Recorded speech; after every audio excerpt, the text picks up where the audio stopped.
Let's mic आज का अखबार। नमस्कार, लेट्स माइक में आपका स्वागत है। आज का अखबार के साथ मैं राखी जैन। यहाँ हम देश दुनिया के सबसे बड़े और विश्वसनीय अखबारों से चुनते हैं वो रिपोर्ट्स जो सिर्फ खबर नहीं, आपकी समझ और सोच को गहराई देती है। द गार्जियन में प्रकाशित लेख में ब्रिटेन की कंजर्वेटिव पार्टी की शरणार्थी और इमिग्रेशन नीति को लेकर गहरी चिंता जताई गई है। लेख के अनुसार पार्टी जो कभी खुले विचारों और विविधता की मिसाल थी, अब कट्टर और संकीर्ण रूप अपनाती जा रही है। लेख में खास तौर पर यह बताया गया है कि कंजर्वेटिव नेता किमी बेडेनोक पार्टी को संभालने में संघर्ष कर रही हैं। इमिग्रेशन के मुद्दे पर उन्होंने विदेशी घुसपैठ जैसी भाषा इस्तेमाल की है, जिससे पार्टी और समाज में डर व बंटवारे की राजनीति बढ़ रही है। विपक्ष ने भी इस रुख की आलोचना की है और कहा है कि पिछले कई सालों से शरणार्थी व्यवस्था को सबसे ज्यादा खराब कंजर्वेटिव सरकार नहीं किया है। लेख का असली भाव ये है कि आज कंजर्वेटिव पार्टी आम नागरिकों से जुड़े शरणार्थी और प्रवासी अधिकारों की गहराई से बात करने के बजाय कट्टर राष्ट्रवाद का रास्ता पकड़ती जा रही है। इसमें कई नेता ऐसे भी हैं जो पार्टी के कट्टर रुख से असहमत हैं, लेकिन वो खुलकर बोल नहीं रहे।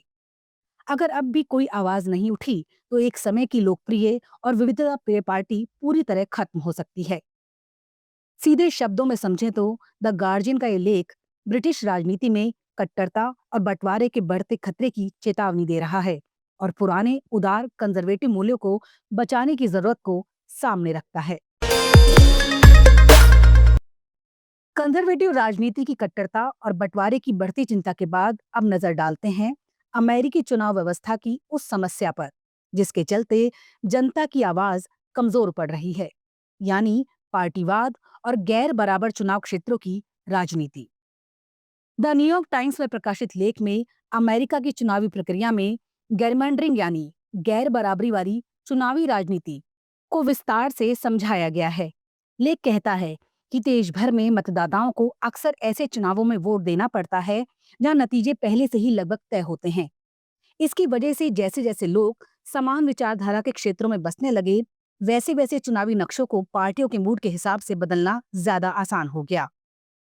आज की स्थिति ये है कि बड़ी पार्टियां, खासकर रिपब्लिकन और डेमोक्रेट, अपने अपने राज्य में चुनावी क्षेत्रों को इस तरह खींचती हैं कि विरोधी पार्टी के लिए जीत के मौके बहुत कम पड़ रहे हैं।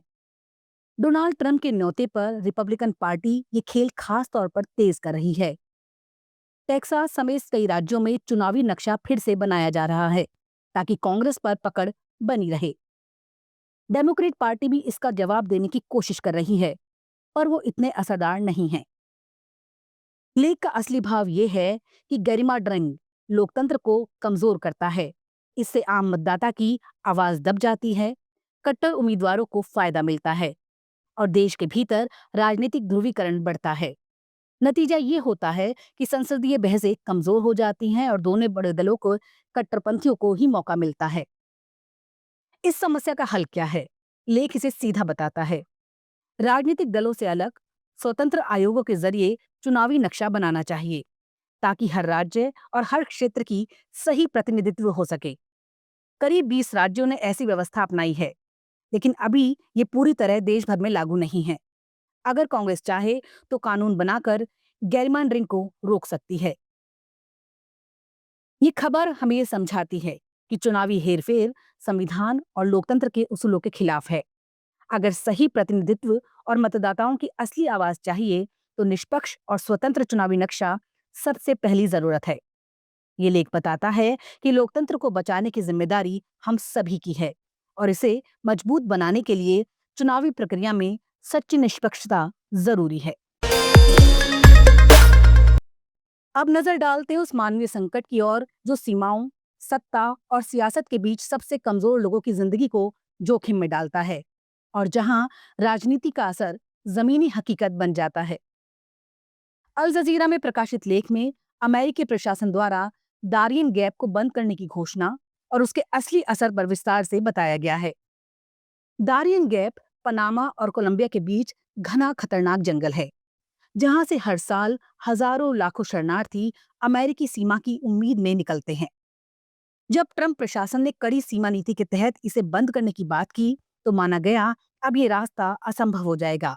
लेकिन असल में शरणार्थियों की परेशानी बढ़ गई, रास्ते और ज्यादा खतरनाक हो गए। लेख कहता है पिछले साल ही 5 लाख से ज्यादा लोग इस जंगल से गुजरे और वहां के खतरनाक हालात, मौत, लाशें, हिंसा और अमानवीयता की दास्तां खुद उनकी जुबानी सामने आई। रास्ते में मासूम बच्चों की मौत, महिलाओं पर यौन हिंसा और कई बार जिंदा रहने का संघर्ष, ये सब इस ग्रीन हेल को दुनिया की सबसे बड़ी मानवीय त्रासदी के रूप में स्थापित करते हैं। अमेरिका की सीमा नीति भले ही शरणार्थी संकट का समाधान बताई जाती है, लेकिन असली समस्या वही है जहां वैश्विक असमानताओं, हिंसा और युद्ध के दौर में गरीब लाचार लोग कहीं भी सुरक्षित नहीं हैं। शरणार्थी दर्द और भूख से गुजरते हैं, मौत के साए में चलते हैं और पूरी दुनिया उनकी तकलीफ से मुंह फेर लेती है। फिर भी इस लेख में मानवीय एकता की झलक भी मिलती है। अनजान लोग एक दूसरे का सहारा बनते हैं। बच्चे, बूढ़े, महिलाएं सब मिलकर मुश्किलें पार करते हैं। अल जजीरा का ये लेख हमें याद दिलाता है कि सीमाएं और सियासी फैसले अक्सर सबसे गरीब, सबसे मजदूर लोगों की जिंदगी पर सीधा असर डालते हैं। दारियन गैप जैसा इलाका सिर्फ भूगोल नहीं, बल्कि एक ऐसी हकीकत का प्रतीक है जहां इंसानियत की परीक्षा हर कदम पर होती है। अब नजर डालते हैं भारत के बाहरी रिश्तों और रणनीतिक फैसलों की तरफ, जहां अमेरिका के दबाव के बावजूद भारत रूस संबंध दिन प्रतिदिन मजबूत हो रहे हैं। प्रभात खबर में प्रकाशित संपादकीय में विदेश मंत्री एस जयशंकर की रूस यात्रा के बहाने भारत रूस दोस्ती पर ताजा टिप्पणी पेश की गई है। संपादकीय बताता है कि मास्को में आयोजित व्यापार सम्मेलन के दौरान जयशंकर ने रूसी कंपनियों को भारत में निवेश और मेक इन इंडिया अभियान से जुड़ने का आह्वान किया। उन्होंने दो टूक शब्दों में कहा कि भारत की तेजी से बढ़ती अर्थव्यवस्था रूस के लिए बड़ा और आकर्षक बाजार है।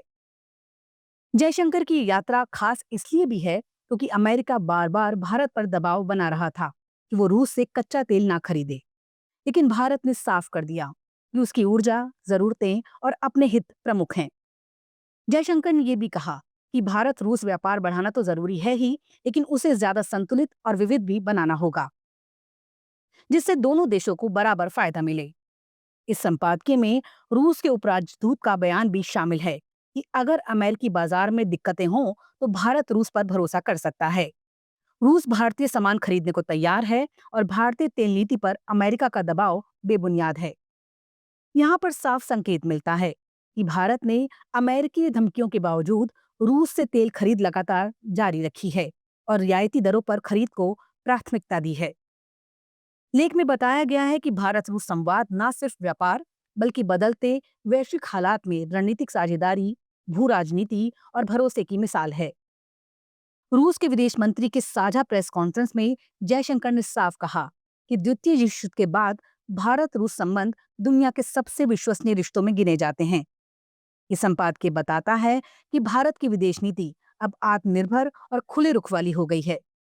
दोस्ती, व्यापार और साझेदारी के मामलों में भारत किसी भी दबाव या धमकी के आगे झुकने को तैयार नहीं है। अब नजर डालते हैं भारतीय राजनीति में इस वक्त जारी रहा और संग्राम की ओर, जहां राहुल गांधी की पदयात्राएं फिर सुर्खियां बटोर रही हैं। नवभारत टाइम्स में प्रकाशित लेख में बताया गया है कि राहुल गांधी की लगातार पदयात्राओं ने उनकी व्यक्तिगत प्रतिष्ठा और राजनीतिक छवि तो मजबूत की है, लेकिन फायदा कांग्रेस पार्टी को जितना होना चाहिए था उतना नहीं हुआ, बल्कि उनकी सहयोगी दलों को ज्यादा फायदा मिला। बिहार से शुरू हुई वोट अधिकार यात्रा उनकी 5वीं बड़ी मुहिम है, जो सीधे सीधे विधानसभा चुनाव के समय एसआईआर विवाद की पृष्ठभूमि में हो रही है। लेख के मुताबिक राहुल गांधी जब भी सामाजिक मुद्दों, वंचित वर्ग, दलितों, मुसलमानों और गरीबों के हक के लिए सड़क पर उतरते हैं, उसका असर विपक्षी महागठबंधन में ज्यादा दिखता है। उनके जुझारू और सामाजिक न्याय के एजेंडे ने यूपी में अखिलेश यादव की समाजवादी पार्टी को, महाराष्ट्र में सहयोगी दलों को और बिहार में आरजेडी, सीपीआई, एमएल व अन्य क्षेत्रीय दलों को नई ताकत दी है। राहुल फैक्टर उस जगह काम करता है जहां कांग्रेस कमजोर स्थिति में है। वहां उनकी उपस्थिति से सहयोगियों को वोट मिलता है, गठबंधन मजबूत बनता है और विपक्ष को बड़ा मंच मिलता है। लेख ये भी बताता है कि इन यात्राओं से राहुल गांधी का सामाजिक न्याय और धर्मनिरपेक्षता वाला चेहरा उभरा है, पर इसका असर सीधे कांग्रेस को फायदेमंद नहीं साबित होता। बल्कि उस विचारधारा और गठबंधन के दलों को आगे बढ़ाता है जिनके साथ वो सड़क पर दिखते हैं। ये लेख साफ करता है कि राहुल गांधी की पदयात्राएं विपक्ष की ऊर्जा और ताकत जरूर बढ़ा रही हैं, लेकिन कांग्रेस को उसका अपेक्षित लाभ नहीं मिल पा रहा। इन कदमों से सहयोगी दलों का कद पहले बढ़ जाता है, कांग्रेस का बाद में।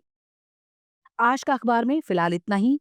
देखते रहिए, सुनते रहिए लेट्स माइक। नमस्कार।